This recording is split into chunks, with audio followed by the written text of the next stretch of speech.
ওরে বাপরে বাপ, বিভৎস অফরোড। উঠবো কি করে আমি সেটাই ভাবছি। ওটার জন্য কি একটা আলাদা এপিসোড বানাবো ভাবছি, মিম টি গার্ডেন থেকে কিভাবে ফিরে এলাম। এটা হচ্ছে হোমস্টেটার ব্যাক সাইডটা, এইখান থেকে এরম একটা ভিউ। বাপরে বাপ, এরম বড় বড় পাথরের চাই আছে কয়েকটা জায়গায়। যাদের অফরোডিং পছন্দ, এর থেকে ভয়ানক রোড এই মোমেন্টে দার্জিলিং এর মধ্যে কিন্তু নেই। এই জায়গায় সামান্য একটু গাড়ি নাড়াতে অবস্থা খারাপ হয়ে যাচ্ছে। রাকেশ, ঠিক আছিস তো? ইংরেজিতে একটা প্রবাদ আছে, the best view comes after the hardest climb. Mim tea গার্ডেনে নিজের বাইক নিয়ে যাওয়ার পথে এটা প্রত্যক্ষ ফিল করলাম। আমার মতে এটা দার্জিলিংয়ের সব থেকে সেরা অফরোডিং, আবার দার্জিলিংয়ের সব থেকে সুন্দর টি গার্ডেনও বটে। তো চলুন আশেপাশের কয়েকটা হোমস্টে অ্যান্ড তার সাথে মিম টি গার্ডেনের হিস্ট্রিটাকে একসাথে এক্সপ্লোর করি। হোয়াটসঅ্যাপ ইউটিউব, আমি সুব্রত আর আপনারা দেখছেন বিয়ন্ড মাইলস্টোনস। এই মোমেন্টে দাঁড়িয়ে রয়েছি গুরদুমের সামনে। এই যে এখানটা গুরদুম যাওয়ার রাস্তাটা, এখনো ঘামিয়ে রয়েছি, জাস্ট ক্লাইম্ব করে নামলাম। আশা করি আগের ব্লগটা দেখেছেন। কেমন লাগলো প্লিজ কমেন্টের মাধ্যমে একটু জানান। এখান থেকে আবার একটা নতুন ডেস্টিনেশনে বেরিয়ে যাচ্ছি ঘাম শোকানোর আগেই। Next destination is Mim tea garden. Distance অনেকটা, তো ওইখানে গিয়ে জায়গাটা এক্সপ্লোর করতেও টাইম লাগবে। আমি ভাবছি এই রাস্তাটা এখন স্কিপ করে দেবো, কারণ আগের ব্লগ যদি দেখে থাকেন মানেভঞ্জনের পুরো রাস্তাটা দেখেছিনি, তো ওই সেম রাস্তাতে ফিরবো আমার মনে হয় না ওটা দেখিয়ে খুব একটা লাভ আছে। ওদিকে আমার আরেকটা প্রফিট আছে, আপনাদের যদি রাস্তা দেখারই থাকে হয়তো আমার ওই ব্লগটাকে একবার দেখবেন আপনারা। Just kidding. রাকেশ ভাবছে এই মানুষটা একা একা কি করে বকে এত। কি করবো বলুন। সত্যি কথা বলতে এবার তো না রাকেশ সাথে রয়েছে, আদারওয়াইজ বেশিরভাগই তো সোলো ট্রাভেল করি। আমার কাছে এই ক্যামেরাটা অন করে যখন বকি, I feel like my audience is in front of me. তো মনে হয় যেন আপনাদের সাথে কথা বলতে বলতে এগোচ্ছি, বেশ একটা ভালো ফিলিং। চলুন এগোই। আরেকবার চলে এসেছি মানেভঞ্জন। সবাই এখন ল্যান্ড রোভারে প্যাকেজ লোড করে চলেছে সান্দাকপুর দিকে বা তুমলিংয়ের দিকে, আর আমি এখন যাচ্ছি মিম টি গার্ডেনের দিকে, টুয়ার্ডস দার্জিলিং। তো জাস্ট পেরিয়ে যাচ্ছি মানভঞ্জনের একদম মেন এলাকাটায়। এখানেই সমস্ত ল্যান্ড রোভারের বুকিং থেকে শুরু করে ট্রেকের জন্য যে গাইড বুকিং সব এখানেই হয়। ট্রেকের গাইড বুকিংটা মোস্ট প্রবাবলি সামনে এখানে একটা কোথাও। আমি এখন যাচ্ছি মিম টি গার্ডেন। এর আগের চ্যাপ্টার ছিল গুরদুম, যেটা এই রাস্তায় এসেছিলাম, তো এখন এই রাস্তায় ফিরছি। আপনাদের একটু মিম টি গার্ডেনের রাস্তা ডেসক্রিপশন দিয়ে রাখি। প্রথমত হচ্ছে আপনারা যদি গাড়ি বুক করে আসেন এনজেপি থেকে, সেক্ষেত্রে দুটো রাস্তা থেকে আসা যায়। একটা হচ্ছে মিরিক হয়ে আসা যায়, অ্যান্ড সেকেন্ড হচ্ছে কাটশিয়াং হয়ে আসা যায়। যদি প্রেফারেন্স থাকে রাস্তা সিনিক ভিউ, তাহলে আমি বলবো মিরিক হয়ে আসুন। সেক্ষেত্রে টি গার্ডেনটা দেখা যাবে, মিরিকে কিছুক্ষণ দাঁড়িয়ে চা খাওয়া, গোপালধারা টি গার্ডেন, এগুলো অনেক কিছুই পড়বে। আর যদি আসেন কার্শিয়াং হয়ে, তাহলে সেক্ষেত্রে এনজেপি থেকে বেরিয়ে শুকনা হয়ে সেখান থেকে ধরতে হবে রোহিণী রোড। রোহিণী রোড হয়ে কার্শিয়াং, কার্শিয়াং থেকে সোনাডা, সোনাডা থেকে যাবে লেপচা জগৎ, লেপচা জগৎ পেরিয়েই ডান হাতে পড়বে মিম টি গার্ডেন। অ্যান্ড যদি বলেন আশপাশে ঘোরার কি আছে, তাহলে বলবো লেপচা জগৎ রয়েছে এইদিকে, তার পাশেই রয়েছে মাঝিধুরা। অ্যান্ড ওখান থেকে সোজা এগিয়ে গেলে মানেভঞ্জন পড়বে, সেখান থেকে ধরতে যেতে পারেন। আর ধরতে আর মানেভঞ্জনের মাঝখানে পড়বে গুরদুম, যেটা আমি এখন ঘুরে ফিরছি। এটা আগের ব্লগের স্টোরি। তো যাই হোক, রাস্তার ডেসক্রিপশন মোটামুটি দিয়ে রাখলাম। অ্যান্ড যদি কেউ বাইক নিয়ে আসেন, তাহলে সেক্ষেত্রে ডিপেন্ড করবে প্ল্যানটা কীভাবে করেছেন আর কী কী ভেন্যুতে ঘুরছেন। আমি পুরো বলেই দিলাম কোন রাস্তায় কী কী জিনিস পড়বে, সেই হিসাবে প্ল্যান বানিয়ে নিতে পারেন। বাকি চলুন একদম মিম টি গার্ডেনের সামনে গিয়ে এবার ঢোকার মুখে ওই লাস্ট 7 কিলোমিটার যে একদম ভয়ানক অফরোডিংটা আছে, ওই সময়টাতে ইদার এনজয় করবো আর স্ট্রাগল করবো। তো সেই সময় কথা বলার লোক চাইতো, তখন আপনাদের পাকড়াও করে কথা বলবো। ও, এইটা না রেকর্ড করে পারলাম না। সামনে দিয়ে একদম মাথার উপর থেকে মেঘের পুরো লেয়ারটা চলে যাচ্ছে, বিউটিফুল। ওয়াও, ডান দিকে ঝাউবনগুলো, তার উপর এই যে এদিকটা রাখো, কি লাগছে। ঘুম এখান থেকে আর 11 কিলোমিটার। পুরো মাথার উপর থেকে একটা কুয়াশা, সরি মেঘের লেয়ার যাচ্ছে পুরো। আচ্ছা, চলে এসছি এইখানেই, কালকে আমরা ছিলাম, এখনো লাগেজ এখানেই রাখা রয়েছে। মেন রোড দিয়ে অলরেডি চলে এসেছি। এখানে দেখতে পাচ্ছেন একটা বড় বোর্ড লাগানো রয়েছে, যেখানে অলরেডি লেখা রয়েছে Andrew Yule and company limited, Mim tea garden. এখান থেকে নিচের দিকে 7 কিলোমিটার। আর সিনিক ভিউ তো এখানেও দারুণ লাগছে, মেঘটা এসে একটা আলাদা গ্ল্যামার অ্যাড করলো। একটু আগেই কিন্তু এখানটায় বেশ ভালো সানশাইন ছিল। ওফ কি লাগছে উপরটা, ওই যে ঝাউবনের এখান থেকে চলে যাচ্ছে মেঘগুলো, আর একটু হাওয়া চলছে যে কারণে স্পিডটা বেশ, মানে মনে হচ্ছে না একটা হাইপার ল্যাপস বানাচ্ছি মেঘের। আমি শুনেছিলাম এই রাস্তাটায় মারাত্মক অফ রোড আছে আর বড় বড় পাথরের চাই আছে, তো প্রথম 1 কিলোমিটার চলে এসেছি, এখন অবধি পাইনি। 5.4 কিলোমিটার বাকি, ওই 1.5 কিলোমিটার চলে এসেছি। তো রাস্তাটা আমি বলবো হ্যাঁ একটু চ্যালেঞ্জিং। সামনে এখন আবার দেখছি মাটির রাস্তা। ইঞ্জিন ব্রেক এখানে যে কি ভালো কাজে দেবে, যারা ক্লাচ চিপে শুধু ব্রেকের উপর দিয়ে চালাও তাদের পক্ষে চাপের। লাস্ট টাইম যখন মুঙ্গেরজাং গেছিলাম, তো সেইখানে আমি পাকামি মেরে রাহুলকে পিছনে বসিয়ে ইচ্ছে করে পাকামিটা মারছিলাম, 4th গিয়ারে গাড়ি নামাচ্ছিলাম ব্রেক ইউজ করে করে। জাস্ট বেশি না 200 থেকে 300 মিটার পাকামিটা মেরেছি, সাডেনলি দেখলাম আমার ব্রেক ধরা বন্ধ হয়ে গেল। ব্রেকের টেম্পারেচার যখন খুব বেশি হয়ে যায় তখন কিন্তু ব্রেক ধরা বন্ধ করে দেয়, তো পিছনের ব্রেকটা কাজ করা বন্ধ করে দেয়। ডিস্ক প্যাড কিন্তু নতুন ছিল। আমি তো ভয় পেয়ে যাই, আস্তে আস্তে করে সামনের ব্রেকটা মেরে মেরে গাড়ি দাঁড় করে, তখন আবার টায়ারটা ছিল পুরনো। তারপরে তো এমআরএফ মোগ্রিপে আপগ্রেড করলাম, তো ওইখানে রিয়েলাইজ করেছিলাম যে ইঞ্জিন ব্রেক ইউজ না করে ব্রেকের উপর দিয়ে চালালে কী অবস্থা হতে পারে আর কতটা ভয়ানক হতে পারে। এবার বেস্ট পার্ট হচ্ছে ওখানে তারপর কতগুলো লোকালাইট ছেলেদের সাথে দেখা, তারাও দেখলাম স্কুটি নিয়ে দাঁড়িয়ে আছে। ওদের বললাম যে ব্রেক ফেল হয়ে গেছে, আমি সত্যি ভেবেছিলাম ব্রেক পুরো ফেল হয়ে গেলে এবার কোথায় গিয়ে ঠিক করাবো, কীভাবে ফিরবো। পিলিয়ন নিয়ে এসেছিলাম রাহুলকে রংপুর থেকে, তো এত চিন্তার মাঝখানে ওরা বললো তোমরা চিন্তা করো না, ব্রেকটা ঠান্ডা হতে দাও, সব ঠিক হয়ে যাবে। বলে একটু জলের ছিটা মারলো, ছেস করে, যেমন গরম চাটুতে জল দিলে যেরকম হয় সেরকম হলো ব্যাপারটা। বুঝলাম মারাত্মক গরম হয়ে গেছে। কিছুক্ষণ টাইম দেওয়ার পরে ব্রেকটা ঠান্ডা হলো, আবার দেখলাম ব্রেকটা ধরতে শুরু করেছে। তো একটা এক্সপিরিয়েন্স শেয়ার করে রাখলাম, ইঞ্জিন ব্রেক ইউজ করাটা খুব দরকারি, স্পেশালি এরকম রাস্তায়। তো লোকেশনে আমি লাগিয়েছি মিম টি গার্ডেন, কোনো হোমস্টে বা কিছু তো আমার ডেসক্রিপশন জানা নেই, এখানে গিয়ে এক্সপ্লোর করব। তো এখনও দেখাচ্ছে 1.9 কিলোমিটার্স বাকি। আর এইখান থেকে ফার্স্ট আমি দেখছি রাস্তার পাশে পাশে চা বাগানগুলো শুরু হলো, আর সামনে বসতি দেখতে পাচ্ছি একটা হোমস্টে রয়েছে।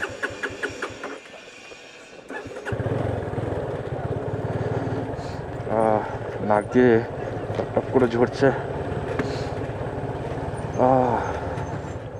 भैया मीम टी गार्डन जो है ना वो नीचे है क्या?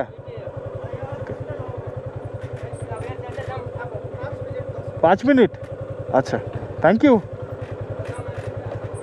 বাপরে এই জায়গাটা মারাত্মক অফ রোড, উঠতে যে কি অবস্থা, বাপরে নিচটা ঠেকলো আমার গাড়ির।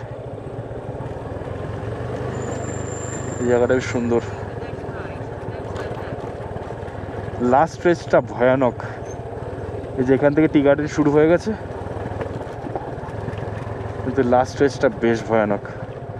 যেরম খাড়াই সেরম অফ রোড, বাট সেরম সুন্দরও বলতে হবে, অস্বীকার করার জায়গা নেই। দুদিকে পুরো ঢাকা চা গাছ।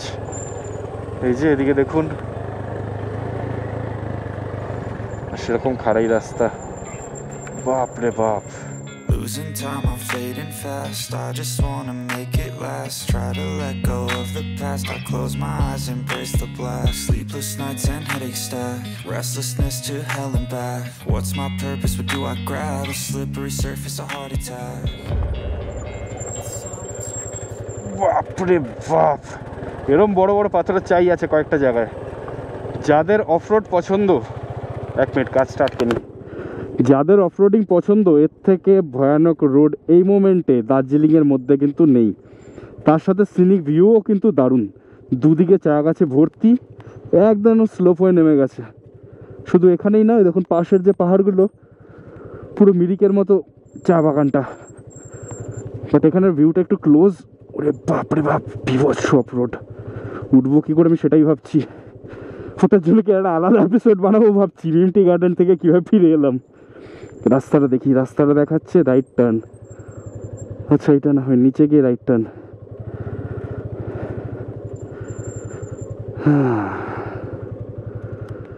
দেখি তো এই রাস্তাটা এইভাবে কি ওখানে শেষ হয়ে গেছে, না এই রাস্তা দিয়ে যাওয়া ছাড়া উপায় নেই।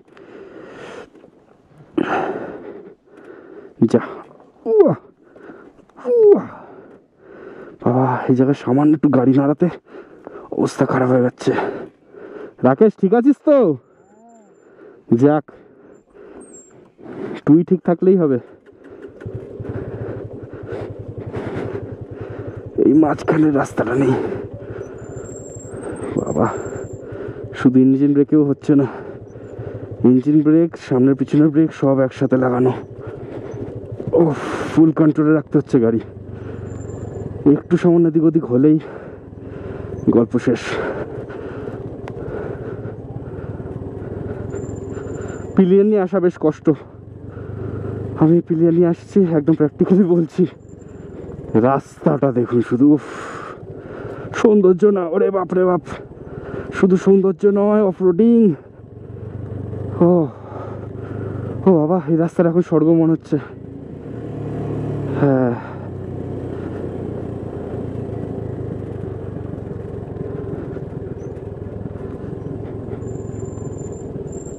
ওরে বাপ রে বাপ।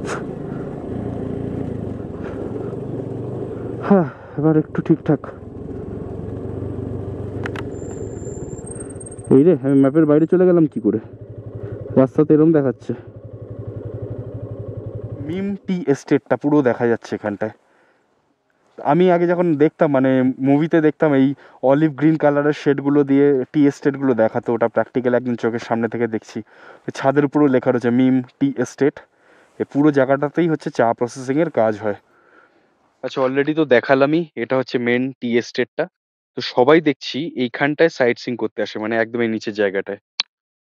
উপর দিয়ে আসার সময় দেখলাম অনেকগুলো হোমস্টেই রয়েছে, পুরো মানে গ্র্যাজুয়ালি যে রাস্তাটা নিচের দিকে আসছে, এইখানে এসে দেখছি শেষ হচ্ছে রাস্তাটা।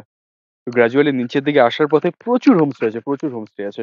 ওই যে সামনে দেখতে পাচ্ছেন, এটা কিন্তু একটা হোমস্টে, মানে একদম টি এস্টেটের পাশে, এই একদম পুরো এই গ্রিনারির মাঝখানে পুরো থাকা যাবে।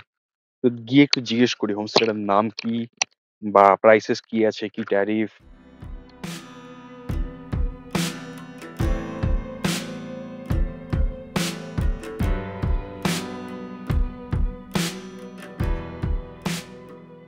এখানে হোমস্টে আছে আমি সত্যিই জানতাম না, এসে দাদাকে জিজ্ঞেস করলাম। এটার নাম হচ্ছে মিম হেরিটেজ হোমস্টে। তো দাদার সাথে কথা বলে কয়েকটা ডেসক্রিপশন একটু নিয়ে নিই। এখানে বেশিক্ষণ আমি থাকতে পারবো না, তো যেটুকু কভার করা যায়। ভিডিও বানাতে বানাতে এবার হোমস্টের ভেতরেই চলে এসেছি। আর যিনি দায়িত্বে আছেন ওনার নাম হচ্ছে মিস্টার বিকাশ চৌরাসিয়া। তো ওনার সাথে 2 মিনিট কথা বলে একটু ডিটেলসগুলো জেনে নিই, তারপর ফার্দার আবার এগোবো। নমস্কার দাদা, प्राइस जो है वो थोड़ा बता दीजिए। अगर इसका एक रूम का प्राइस आपका 5,000 रुपया है। और उसमें कितने लोग रह सकते हैं? 2 आदमी रह सकते हैं। उसमें आपका फूडिंग, लॉजिंग, टी टेस्टिंग और आपका फैक्ट्री विजिट रहता है। और इसमें क्या रहता है कि आपका 4 टाइम मील्स रहता है। टी आपका अनलिमिटेड रहता है, आप कितना भी पियो। कितना भी पियो, क्योंकि आप टी स्टेट के अंदर में कॉफ़ी हम लोग सर्व नहीं करते। और 10 बजे आपका चेकआउट, 11 बजे आपका चेक इन रहता है। अगर सपोज कोई कपल है और उनके साथ कोई बच्चा है, जी सर। और मतलब 3 लोग अगर हो गए इन दैट केस, और वो लोग सेम रूम पे रहना चाहते हैं, तो तब क्या होगा, रेट्स कैसे बैलेंस होता है? किड्स अगर 5 साल तक रहेगा तो कोई चार्जेस नहीं लगेगा। फिर 5 साल से लेकर 10 साल तक रहेगा तो 500 रुपीज लगेगा। एडल्ट हुआ तो एडल्ट होगा तो आपका एक्स्ट्रा पर्सन जो भी रहेगा उसका 2000 करके 2000। Okay okay. प्लकिंग सबसे ज्यादा कब होता है? मार्च का मंथ से स्टार्ट हो जाएगा। अच्छा। ये आपका रहेगा मिड नवंबर तक रहेगा। और ये टी स्टेट जो है आपका 1863 में स्टार्ट किया गया। 1863? 63 मतलब पूरा अंग्रेज के टाइम से एकदम पूरा चल रहा है। अभी तो ब्रिटिशर्स ने स्टार्ट किया था ये। और एक कंफ्यूजन है मेरा, इसे बोलते हैं meme tea garden, but company का नाम तो अलग है ना, जैसे यहाँ पे भी लिखा हुआ है you'll T, Adrian you'll, right. ये आपका क्या है कि ये टी स्टेट जो है आपका 1863 में स्टैब्लिश किया। दार्जिलिंग में आपका 87, 88 अप्रोक्सीमेटली इतना टी स्टेट है दार्जिलिंग में। अच्छा। जिसमें आपका ये सिंगल स्टेट है जो एक ब्रिटिश लेडी ने स्टार्ट किया था। अच्छा। तो सब लोग उनको मीम साहब करके बुलाते थे, तो इसीलिए इसका नाम भी मीम हो गया। अच्छा, so it has got a history as well. Okay. फिर आपका 30-35 इयर्स वो मीम साहब ने इसको रन किया। फिर उसके बाद में एक इंग्लिशमैन है जिनका नाम एंड्रयूल था। ओके। तो उन्होंने इसको टेक ओवर किया। तो एंड्रयूल का बहुत सारे ब्रांचेस भी था। तो फिर 1948 में अभी गवर्नमेंट ऑफ इंडिया इसको रन करता है। अच्छा, तो तब से नाम क्या होता है? मैंने अभी आपका नहीं, गवर्नमेंट ऑफ इंडिया ने जब टेक ओवर किया है, लेकिन ये आपका एंड्रयूल के नाम से ही वो रन करता है। इसको नाम चेंज नहीं किया। नाम चेंज नहीं किया, बट ये गवर्नमेंट अंडरटेकिंग ही मतलब। गवर्नमेंट। अच्छा, मुझे लगा था कोई बाहर का कंपनी होगा, बट वैसा नहीं है। বাকি এইখানে দেখতেই পাচ্ছেন প্রচুর চায়ের প্রোডাক্ট রয়েছে এখানে। प्रीमियम टी जो रहता है तो ये आपका हाई अल्टीट्यूड एरिया में प्लग किया जाता है। अच्छा, कोई स्पेसिफिक सीजन भी होता है? ये इसका स्पेसिफिक सीजन रहता है, ये फर्स्ट फ्लश के दौरान खाली प्लग किया जाता है, और जब आपका पत्ती जब आना मतलब ब्लूम होना स्टार्ट हो जाता है उसी टाइम में खाली प्लग किया जाता है। अच्छा। और इसके लिए एक वर्कर जो रहता है वो 700 to 800 grams per day plugging करते हैं। एक और क्वेश्चन है, मैंने कभी कभी सुना है, मतलब ये बहुत चलता है बंगालीज में, ये बात चलता है कि दार्जिलिंग टी मतलब ऊपर का 2 पत्ता एक फूल, ऐसा कुछ होता है क्या? वही पत्ती इसके लिए प्लग किया जाता है। अच्छा, इसीलिए आपका जो प्लगिंग रहता है वो 700 to 800 ग्राम्स खाली। मतलब जो मैंने सुना है वो मतलब सच है, मतलब एकदम ऊपर से 2। हाँ, ये बात तो सच है। फिर उसके बाद में ये जो नॉर्मल टी है, इसके लिए एक वर्कर दिन में 8 किलो लीफ प्लग करेगा। वो मतलब कुछ सिलेक्टिव मतलब उतना नहीं रहता? उतना नहीं रहता, वो आपका जो बुशेस में रहता है लाइट ग्रीन कलर का लीफ, और वही सब प्लगिंग किया जाता है। और प्रीमियम के लिए आपका 2 लीफ एंड बर्ड को प्लग किया जाता है। अच्छा, मतलब वो बात सच है, मुझे अच्छा लगा, ये बहुत सालों का क्वेश्चन था मेरा। उसी से आपका प्रीमियम टी ये सब भी बनता है। अच्छा अच्छा, तो इसका थोड़ा सा क्वालिटी भी डिफरेंट रहता है, ये नॉर्मल टी से बहुत ही डिफरेंट रहता है सर। हाँ समझ गया। Heavy industrial minister honourable Mahendra Nath Pandey आने वाले थे। अच्छा, तो उनका पिक्चर्स भी लगा हुआ है, वो जो इनॉग्रेशन कर रहे थे। अच्छा, ये सारे पिक्चर्स। वो थैंक यू, आपसे मिलके बहुत सारा चीज़ जानने मिला, आपसे भी मिलकर बहुत अच्छा लगा। क्योंकि मुझे बस यहाँ का नाम ही पता था, बस उसके पीछे इतना हिस्ट्री है इतना कुछ नहीं पता था। ये मैं ऐड कर रहा हूँ। Thank you, thanks to you, thank you thank you. Thank you. এইটা হচ্ছে হোমস্টেটার ব্যাক সাইডটা, এইখান থেকে এরম একটা ভিউ। আর আমার কপালটা একটু খারাপ চলছে, নাহলে এইখানটায় কাঞ্চনজঙ্ঘাটা একদম স্পষ্ট দেখা যায়। এখন একটু মেঘলা রয়েছে।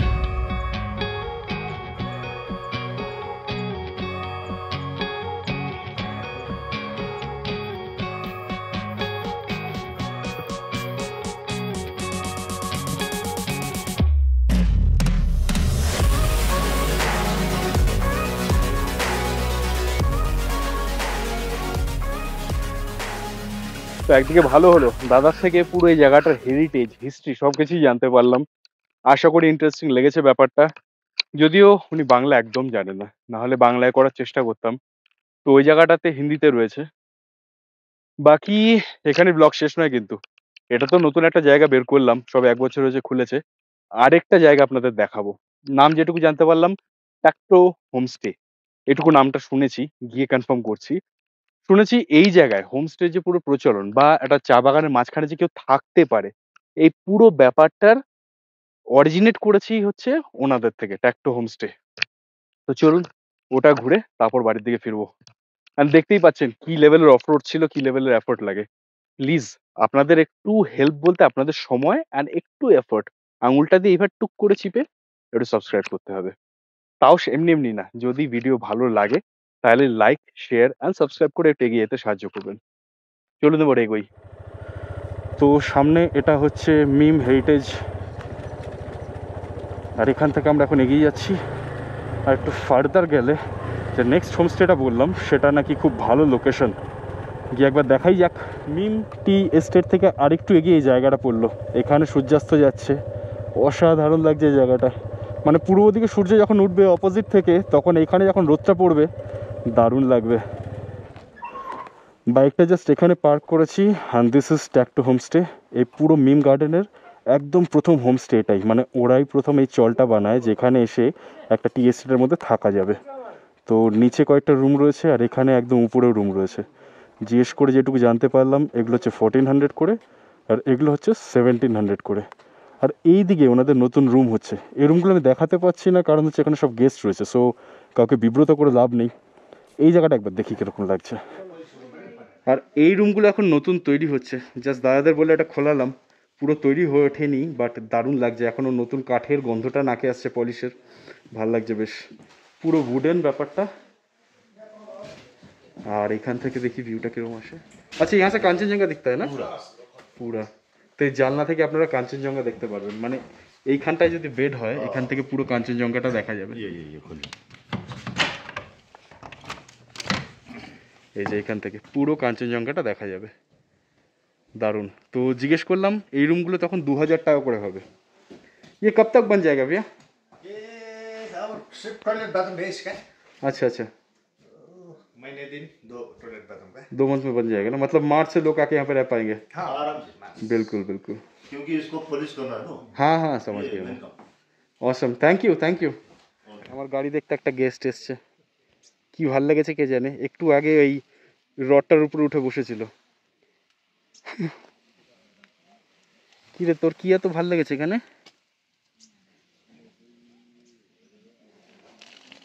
কি সুখে চাটছে কি একটা। এ বিল্লু, বিল্লু, এ বিল্লু, বাবা কি ফ্রেন্ডলি, পালালো না আমায় দেখে। সরে যা, ইঞ্জিনের পদুতে ছ্যাঁকা লাগবে, সরে যা সরে যা সরে যা। ও খেলছে, আচ্ছা কিছু একটা তাড়া করছিল বোধহয়, যেটা গাড়িতে এসে লুকিয়েছিল। আচ্ছা যারা বাইকে আসবে তাদের জন্য একটা টিপ দিয়ে রাখি, এইখান থেকে নামলে সব থেকে ভয়ানক অফরোডটা পাওয়া যায়। তো অলরেডি দেখতেই পাচ্ছেন ডাইরেকশনটা অলরেডি দেওয়াই রয়েছে এদিকে যাওয়ার জন্য, লাস্ট 1 কিলোমিটার যখন বাকি। তার বদলে আপনারা যদি এই ট্যাক্টো হোমস্টের যদি বোর্ডটা দেখে লেফট নিয়ে নেন, এই রাস্তাটা এখান দিয়ে গিয়ে প্রথমে ট্যাক্টো হোমস্টে, তারপর আরও নিচ থেকে ঘুরে পুরো টি এস্টেট যেটা রয়েছে সেইখান অবধি যাচ্ছে, যেইখানে মিম হেরিটেজ হোমস্টেটাও ওখানেই পড়ছে। তো আমি বলবো এই লাস্টের বিচ্ছিরি অফরোডটা না নিয়ে এইখান থেকে চলে যাওয়া বেটার। বাকি আমাদের এখন এখান থেকে অফরোডিং করেই উঠতে হবে, তো বুঝতেই পারছেন অ্যাফোর্ডটা কতটা ভয়ানক। সো প্লিজ এই অ্যাফোর্ডের দাম দিতে একটু like and share and subscribe করে এগিয়ে যেতে সাহায্য করবেন, তাও এমনি না, যদি আপনাদের কন্টেন্ট ভালো লাগে তবেই। দ্যাটস ইট, আর কিছু বলার নেই। এবার আমরা একটু কষ্টসৃষ্ট করে উঠি উপর দিকটায়, বাকি আপনাদের সাথে পরে নেক্সট ভিডিওতে দেখা হচ্ছে। Till then stay tuned and bye by.